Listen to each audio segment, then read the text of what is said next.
इमाम मालिक रहमहुल्लाह ने तालिब इल्म को चंद नसीहतें की हैं।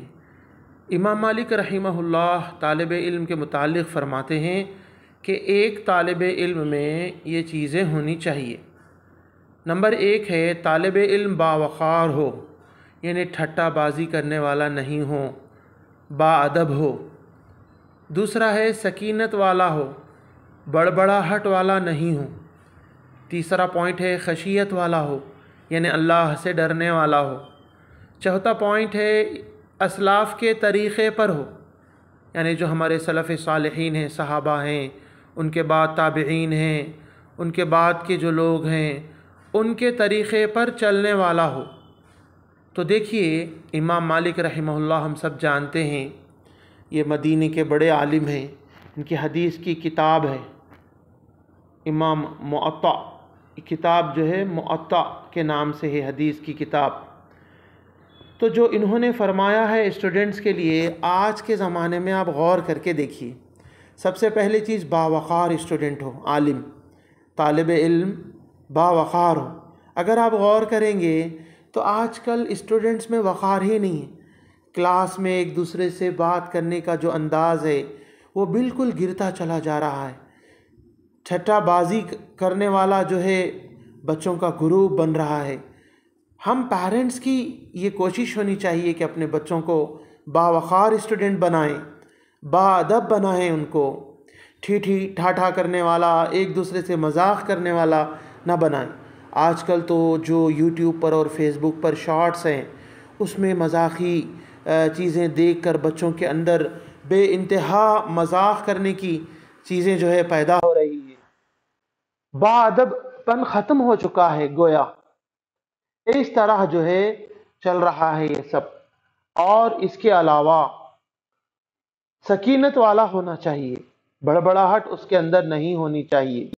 तीसरी चीज़ है उसके अंदर खशियत वाला हो, यानी अल्लाह से डरने वाला हो। वो स्टूडेंट्स के अंदर अल्लाह का डर पैदा करें, बचपन ही से अल्लाह की उसके अंदर जो है पहचान करवाएं, अल्लाह का डर पैदा करवाएं, अल्लाह की ताकत क़ुव्वत और उसके अज़ाबात का तज़किरा करें और उसके अंदर अल्लाह के डर को पैदा करें।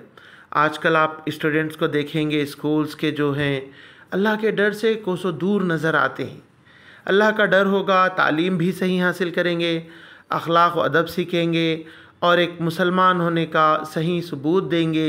वो इस्लाम के गोया नुमाइंदे भी बनेंगे। इसी तरह चौथा है असलाफ़ के तरीक़े कार पर हो। असलाफ़ यानी इसमें सहाबा इकराम, उसके बाद के ताबईन, तबे ताबईन और बड़े उलमा, ये सब इसमें दाखिल हैं।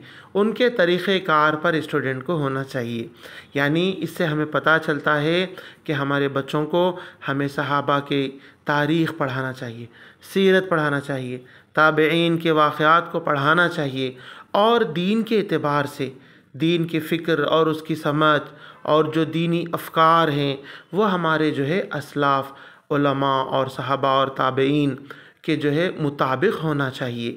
इन चीज़ों को हम अपने मद्देनज़र रखते हुए आज के माशरे में ज़रूरत है कि हम अपने बच्चों को एज़ ए स्टूडेंट्स ये बातों में से कुछ ना कुछ हर चीज़ से उनके अंदर बिठाने की कोशिश कीजिए, उनके अंदर पैदा करने की कोशिश कीजिए।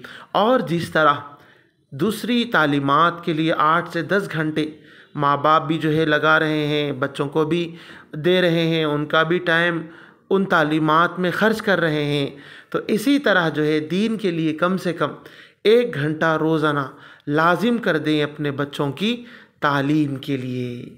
हम इंसाफ तो करने से रहे कि आधा टाइम दूसरी तालीमात को देंगे, आधा टाइम दीनी तालीम को। इतना तो हम नहीं कर रहे हैं दीन की तालीम के साथ।